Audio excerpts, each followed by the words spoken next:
Where's the line? I'm never going to touch an F1 car. No one does. The sheep mentality, right? The high pivot, the lockout, the like, what's next? Yeah, Specialized has been doing a little bit of secrets, but hey, they're winning. So I'm talking to you. If you're hurt, act like you're not. I did have a career riddled with injuries because I rode every single time I was at the contest. How cool would it be to see Bruni just be like 40, still just rushing. How long till he's 40? He's still going to be done. Yeah, dude, he cornered too hard. I mean, for me, that's where electronic suspension would make sense. All right, we're back. Welcome again to the Recon MTB podcast. Adrian's back. Shout out. We got Nick. He's back in Europe. He's not still in Europe. He's back in Europe for another round of the EDR. Speaking of another round, this weekend we have another round of the UCI World Cup. But first, let's talk about what happened at the first race, Poland. We had a lot of interesting new features in the format.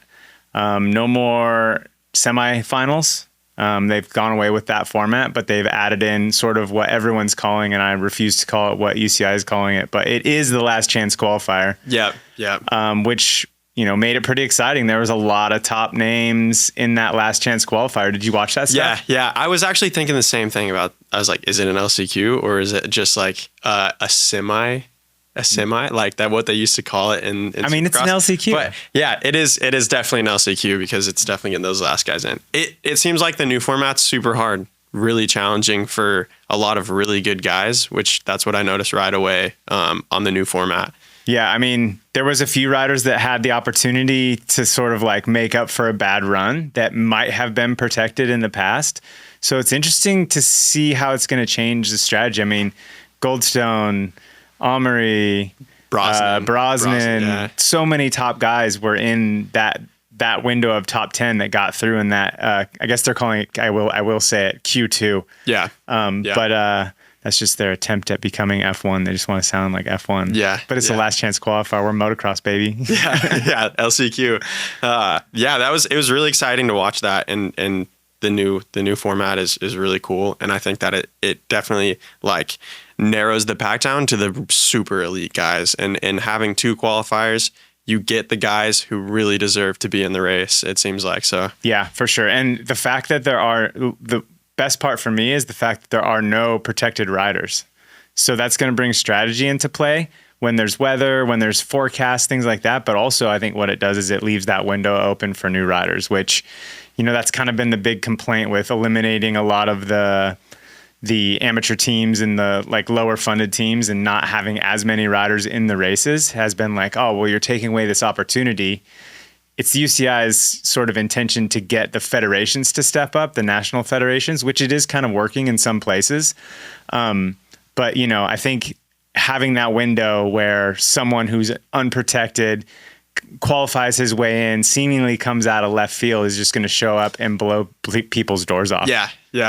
It definitely gives that opportunity up for sure. Yeah, I'm looking forward to it. Who did you think looked like who was kind of jumped off the page to you in the race? Like, and I guess we can go elite men first because that's man, in the elite men, it's hard to say really because the mud and the conditions played such a factor. I think, seeing those riders kind of have to face all of those new challenges, like having the new format. Some of the riders were on new bikes, going to this track and it being completely muddy. Dealing with diversity is what is going to make you a champion. I think Amory dealt with a lot of diversity in there, like having to get into the LCQ, possibly missing that gate. Was that like, it was broken down and it did kind of make sense how that could be a mistake. Did it gain him any time? Who knows? But just dealing with all that adversity and getting through it and having a decent finish, I think that is going to carry him through. What did you think about his line around that jump? Like what? I mean, I think if the course was taped, you have to do the jump. Yeah. So it's more of a question of, is the course tape the way to go, or is it the little pegs that they have now? I mean, in motocross, they have those yellow uprights, those little service yellow uprights. Yeah. Sometimes in the second moto, they're like in the track and they're all over the place. So it's like, it brings in like subjectivity. Like the human perception of it if you just have those pegs. But if there's a tape, there's no question. You're either on one side or the other. So yeah, that's for sure. And like if there was tape on the jump, he would be like wrapped. It would like ruin his run. Yeah. But also, he was the only guy who did it. Yeah. Did it help him? It probably didn't do anything. Not enough to really didn't do anything at all. Yeah, not enough to really talk about a disqualification, but or also whether he was cheating. Yeah. Also, at the same time, it's like he could have just been like, "Oh, I came out of the turn weird, and I ended up there, and it felt unsafe to move over." And it's like, I feel like there has to be a little bit of margin for that, because let's say you do get a little bit sketchy, but you just take the easiest way back on the track. Mm-hmm. That seems like that should be kind of in there a little bit. You got to go back up and go. Yeah, around. It's like, or you can't go back up because you don't. You know, that's. I think our opinion is not as big as deal as everybody's coming out to be. Yeah, it's a track marker thing. I don't think he cut the track, but he did go around the marker. Yeah, if that makes sense. Yeah. Okay. And then for the women's class, we had Tahnee Seagraves with a massive win, 4.6 seconds. Yeah, I mean, Tahnee was definitely the standout all week. I think with all that pressure from just missing out on the title last year, and how long she's been going for it and battling with Valley since Valley's sort of shown up, she's won everything.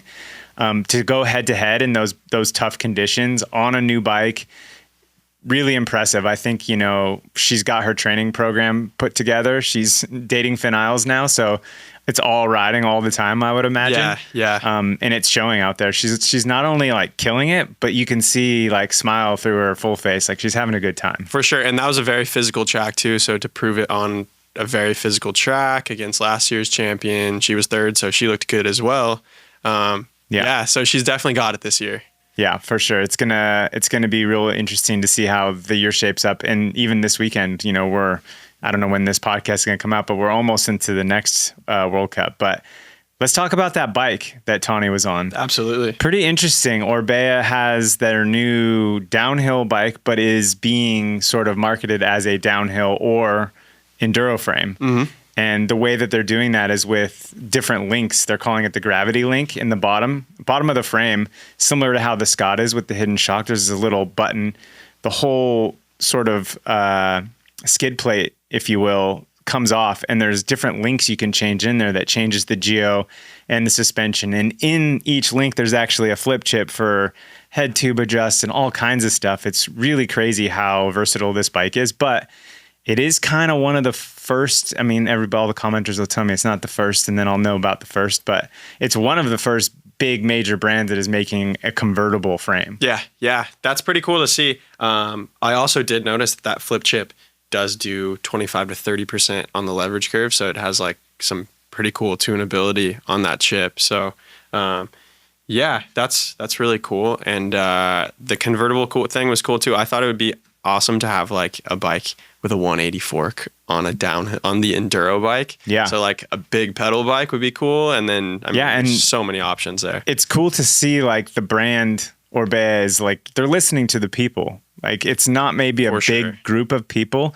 You see the Cascade Link people that, I'm going to turn my Specialized Enduro into 180 so I can put a 180 fork on it. And it's like, people are tinkering and doing things all the time, and they always will. But it's pretty cool to see and it be that visible that, Orbea's listening to people. Because, I think you could see this bike being really cool in the mountain region, like maybe the Sea to Sky up in Canada or something like that, where all winter long, you're just like, you're only riding one type of bike. And then all summer long, it's like, okay, it's bike park season. I got a lift pass, whatever. Let's turn this thing into a downhill bike. And then I'm going to ride my downhill bike all summer at the bike park. Like I could see some people. It seems like it'd be pretty easy to get it swapped over if you're like going to do that for a while. Yeah, I mean, all you really need is a different fork, right? And maybe a couple little pieces in the headset and you're good to go. This is also the first bike, as of that has like built-in weights you can add to the frame, right?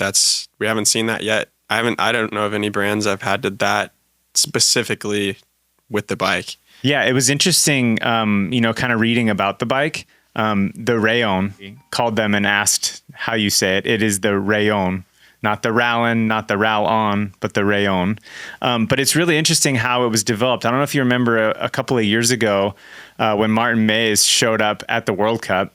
he had an e-bike without the motor in it. Yeah, I do remember that. Yeah. That's I actually saw where that the and weights I was come like, from. what is going on? Yeah, that's actually where the idea to have the adjustable weight, they actually, during testing, when they were developing this frame, it's so interesting that they took the e-bike and they turned it into a downhill bike to test and turn it to make a downhill bike. But they're saying that it was actually built as a trail bike. Or no, it was built as a downhill bike that can be made a trail bike rather than the other way around. We've seen people turning their trail bikes into downhill bikes, but this was actually built in the other direction. Yeah. And it was super interesting how they were saying they were really noticing the benefit of that lower center of gravity and that lower weight when they were testing it as an e-bike. So that is, as you're saying, part of that underneath that little cover in the skid plate, where you can do the gravity link and all that stuff. There is sections, I can't remember exactly how much weight it was, but 600 grams. 600 grams. 600 grams in that lower link down there. Yeah, that's quite a bit. I mean, we've been seeing more and more of that a little bit over a pound. Right? So, yeah. A little bit over a pound down there. Yeah. I'm sure that changes the ride quality, like how stuck down the bike feels, especially on the last track where you had these sections that were like super kind of deep stabby ruts. Like having that bike stuck down where you can make a pivot and get out of that rut early. I feel like, I mean, both of them looked really good at that instead of like stabbing the rut and out and losing momentum. Yeah. I mean, obviously depending on how steep the track is, I could see adding weight just for traction based on the conditions. Yeah. You know, I mean, there's definitely a line you don't want to pass if it's just like, if it's a wet Val de Sol, like maybe not adding weight is a good thing, but yeah, you can't just be, I mean, that's going to, eventually that'll take away from like the pedally bits and stuff, but yeah, so it seems like a lot of guys are putting weights on their bikes. Yeah. In the front, in the back, in the middle, doing everything they can. I mean, when you're fighting for 1/1000th of a second and it's every little bit counts and you don't know till you try. So I think it's cool that just now, you know, your everyday guy can go do it and not have to get crafty and put something in the bottom bracket or something. Yeah. I mean, that's what's so cool about mountain biking. And I think at the enthusiast level, what really keeps us going is, you know, I like cars. I like race cars. I'm never going to touch an F1 car, right? I like moto. I'm never going to be able to come anywhere close to having like what Tomac has or what Jet Lawrence has. Like I'll never experience that. No one does. But in mountain biking, I can go and watch a World Cup and there's a few pieces here and there. There's a few parts. There's probably some stuff I don't know about, but for the most part, I could pick one of the top 10 riders and build that bike and go have the exact same experience. You know what I thought was crazy when I first got into like the mountain bike racing scene was like someone who was really fast who I was racing with just like threw up all their suspension settings on his Instagram. And I'm like, what is going on right now? It's just like how open they are to product and suspension setup, everything is pretty cool. It's not a secret. There's no secret. Yeah, there's not a whole lot of secrets. Specialized has been doing a little bit of secrets, but hey, they're winning. So yeah, I mean that S Gravity team, if they don't have something that you don't have, they're going to pretend they do. Yeah, it's a mental game over there. For sure. I always think too is like they're probably not hiding anything crazy, but it's kind of the fact that they're doing it and everybody anticipates what's, you know, is like what is making them so good, and then when you realize, hey, it was just like a little damper lockout or something, and you're like, oh. Yeah. I mean, I wouldn't be surprised if there was a cover over nothing at some point, because if that's what people are talking about, they're not thinking about what they're trying to do. So it's they definitely brought that into the scene though, because now this year, I think even last year you didn't see that many of the remote compression on those bikes, and you're seeing them on like almost all those top guys. Yeah. Yeah. It makes sense. Yeah. I mean, it's so funny. The sheep mentality, right? High pivot, the lockout, the like, what's next? Yeah. Yeah. I think the lockout's going to stay though, because like that little bridge section on the track, at the last round was like, they were just putting so much power down, and having that lockout probably was a major, maybe not a lockout. It's probably just a stiffer setting, but it was probably a major advantage. I mean, for me, that's where electronic suspension would make sense, is in my shock on a downhill bike. And I want to be able to, I'm talking to you, electronic suspension makers, this is what I want. I want to be able to adjust by degrees or by like the clock, right? So my crank arms, they have the spindle sensor so they know if you're pedaling or not. If I want to be able to adjust it. And if I go past 15 minutes of rotation on my crank, I want my rear shock to lock out on my downhill bike. 15 minutes. Yeah. So like a quarter turn. Oh, okay. A quarter turn. Yeah. So you're turning and you just want it on. Yeah, I want it fully locked out, because talk to me, when are you pedaling on a downhill bike that you wouldn't want it locked out? I guess. I think when? You're right. But there's some instance where you just rip out of a turn. But that's like, if it could just do it and be off. If you're only taking one pedal, you'll never notice. Yeah. But if you're like getting on the pedals, like I can think of so many. It's just only after. That would make sense. But then you have I like to drop my pedal a lot in corners. So well, then you could make it. If it goes back, you could make it 18 minutes. Then that's what I'm saying. Make it adjustable. That would be insane. Make it adjustable. Yeah, that would be cool. And it seems like the technology exists. You just got to make the software do the thing. I feel like, I'm not a computer guy. The flight attendant stuff already kind of has that built in. So you could just it could probably just do it if you could have a update and it could probably do that. I'm going to make it. Do it. Yeah. So the Rayon is sort of bringing these sort of F1 pit options that these World Cup riders have into the consumer's hands, which is exactly what we want. Yeah. We want to go fast. Yeah. Everybody wants to go faster. Yep. Big thanks for hosting this podcast. Obviously, Recon MTB, they're the ones that get us here. Go check them out. They're the best online mountain bike shopping platform you can possibly find for a couple of reasons. Curated content, as well as the opportunity to win bikes. And the color of the bike this year, the Forbidden. What about that color? Dude, the KX500, when I saw that, I was pumped up. I loved the name. The bike looks amazing. And also that Forbidden, ride's sick. Yeah, every dollar you spend on reconmtb.com, you get an entry. Every month they give away a amazingly curated bike, top of the line. So if you're going to buy something, why wouldn't you buy from Recon MTB? I definitely wouldn't want to miss out on this month's. That's for sure. I haven't found that answer yet. Let's see, what else has been going on? Crankworx just happened. I was actually there. I went to Australia for the weekend, if you can believe that. Yeah, we actually found that out yesterday. And we were like, wait, I'm talking to the guy on the broadcast? Yeah, turns out it just takes 2.5 days on a plane to be there for 2 days. And you can do 4 broadcasts and see the whole Crankworx. It was awesome. Yeah, I bet that was amazing. Yeah, I had such a good time. They just... what do they call? I should know this, but it's not Triple Threat, right? It's... the new event. Full Tilt? Full Tilt, that's it. Yeah. They changed the name at the last minute, and all of the stuff I had read, it was called Triple Threat. Huh. And then I got there and it was Full Tilt. But yeah, I was a little confused when I saw the Full Tilt title, and when I clicked on it, I was just seeing 4 cross, but it is 3 guys. Yeah. Yeah. Yeah. It was sweet. With speed and style going away, they were looking for something to bring in. And this was a culmination of the organizers and the athletes just having conversations and trying to figure out, hey, what should we do with this space that we have and this time on the hill? And they got the Flux Trail crew out there. They built an insane course. I think it's, a little bit gnarlier of a course than what you would see at a normal 4-cross. For sure, yeah. The course did play a role. There was some pretty cool strategy, obviously, getting out of the gate is number one, which Ryan Gilchrist had that pump track bike to get out of the gate. Insane. But it bit him down later in the course. Yeah, got a flat. Yeah, dude, he cornered too hard.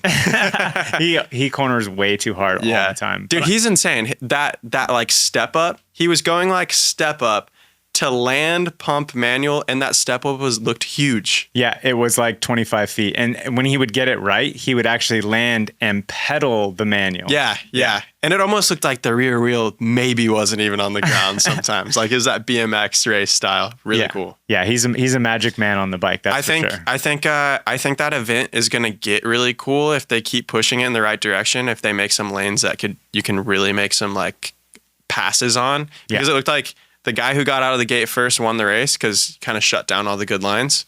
But man, they could really make some tracks for some exciting racing. Yeah, we were actually chatting with the guys afterwards, talking about it. And you could see the light bulbs going off. Okay, how can we build the track to bring people together?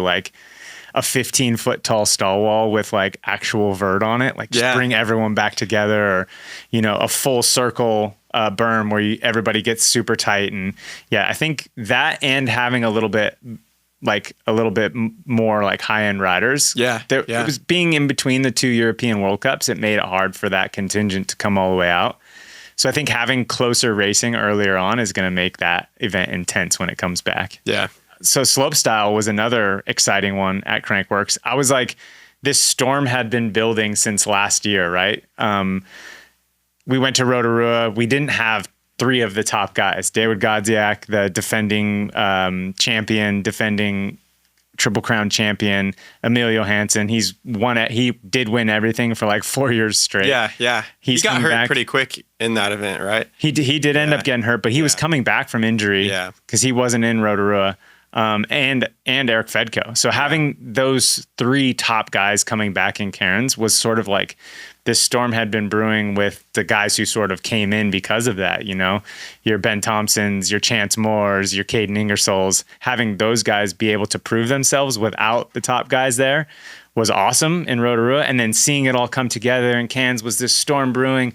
But unfortunately, Caden Ingersoll went out with an ankle injury on day one, run one, before he even got halfway down the course. It's just sometimes those things happen, and that sort of took him out. But seeing the big three back was really exciting. Yeah.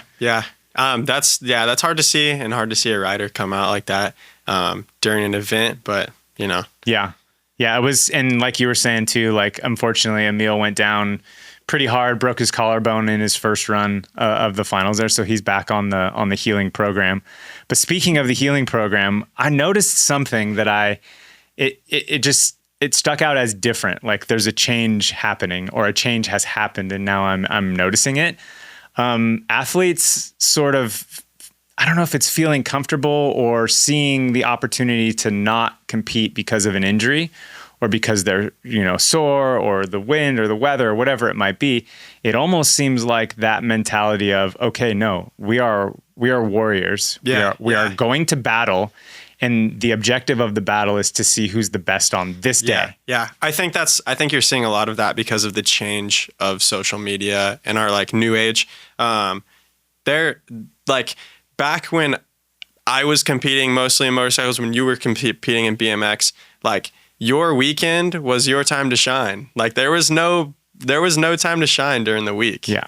Every weekend was a Super Bowl. If you were there at the contest and the people were there and the event was happening, you didn't know when or where the next one was going to be. So you made sure that you were going to try as hard as you could, no matter what the situation was. You had that pressure of, I have to win now, or not even I have to win, like, or I have to compete. I'm here. I'm able. I'm going to. Yeah. And it's not to say that that's right or wrong, and to be able to be like, no, I'm not feeling my best. I can't do my best. I'm going to sit this one out. I'm not saying that's right or wrong either. I'm just noticing this very different shift. Yeah. Looking back at some statistics, I competed in BMX for 12 years, pretty much solid, did every single contest I could do. The one year I did 27 contests. I intentionally did as many as I could do. So I don't know, you multiply a portion of that by 12 years, that's a lot of contests, right? And in that 12 years, I had 10 orthopedic surgeries. Yep. And I only didn't ride because I was injured 3 contests that entire time. So like I was probably riding injured most of the time. Yeah. And that could have been my career, right? Like, oh, Allan, he had the talent. You know, he did good at this one contest, but, you know, he just had a career riddled with injuries. Yeah. I did have a career riddled with injuries because I rode every single time I was at the contest. I'm exactly the same way. I was always one to go out, race the race. I competed in 250B on a partially torn ACL, and I did 3 months of my knee hurts, my knee doesn't hurt, I race, and then just over and over again. But it's also when you think about these athletes today, you're starting to see some longevity in some of these athletes. Mm-hmm. So especially with mountain biking, it's getting pushed so far. You want to see those guys, you know, keep going. Yeah. And I think we're going to see that, especially in downhill. I mean, you're seeing some guys really last through downhill, and I think that's cool to see as well. Yeah, I think, the concussion knowledge and concussion awareness really sort of made it something that was like, it is okay to not be okay today. Yeah. And that's maybe trickling into some other things, and just noticing it and it being like, okay, why is that? Why is this shift changing? Why is this happening? And really, like you said, the social media stuff you were mentioning a little earlier, it's a combination of they're valuable now, whether they're on the competition platform or not. Because of social media, they're still going to be getting paid. I didn't have that option. Yeah. It was like, the magazines are here to take photos. If you're not competing, you're not getting a photo. Yeah. But here's the question is like, where's the line? Mm-hmm. It's like, what is where we need these riders to compete, and what is, I wouldn't call it acceptable because everybody's different, but yeah, it's just a mentality shift at the top. I think. Yeah. It's interesting to see. Are people getting soft? I don't know. If I'm like the Marlboro man and I'm old timer, and I think maybe there's some soft ass dudes out there. Yeah, but at the same time, I just had a knee replacement and a hip replacement, and I haven't been a professional paid rider for a lot of years. So maybe they're onto something. Yeah, they're gonna catch up to you. Those injuries are coming. I'm on the same page. I got a couple ACL surgeries and some spine stuff, and it's like I'm not ready for those to age. So moral of the story: no matter how safe you play it, you got to pay the toll to rock and roll at some point. So you might as well just send it. Absolutely. Old head hates when people get hurt. If you're hurt, act like you're not. Toughen up, boy. What? Get tough. Yeah, it's just a completely different mentality. Different time. It really is. I guess it's like how when you were a kid and you would get hurt and your mom would run over and put like the most stingy, gnarliest antibacterial just thing. Straight isopropyl alcohol. Yeah. Just like, it's just a different time though. That's just what it was. Like, and I'm wondering if that's kind of like the mentality of people coming into the sport. It's like, is this not do or die? Like, I have an option. Yeah. I don't know. It's hard to see as somebody who grew up in a sport that was just like hardo, like, well, that was a whole nother level. Get up. Yeah. I had some tough years, but hey, it really makes stronger people too though. So you gotta take it with a grain of salt. Yeah, it'll be cool to see. I like your thinking on the career longevity. I think that's cool. We can build up heroes and get to see them compete. I want to see the mountain bike guys last long. I want to see them be, you know what I mean? Like, how cool would it be to see Bruni just be like 40, still just crushing people. He's not that far off. He's not. He's still that fast. If you do some fake math on how old he is, how fast he's going, and how long till he's 40, he's still going to be done. Yeah. How about how athletic these guys are in the downhill too, though? Like, Richie Rude this last downhill race looked like a dog. I mean, Richie Rude every day, but he hadn't really hit the downhill since he's been back. But dude, he looked like he was. Yeah, he's hungry. Yeah, this weekend's going to be sick in Loudonville. I'm excited for it. Well, I think we've kind of wrapped it up. We've covered everything from events to athlete mentalities and that new Orbea Rallon. It's going to be pretty sick to see. I said it wrong. Orbea Rayon. Le Rayon. Yeah. I need a sombrero. Rayon. When I say that. Thanks for coming over, crossing the street.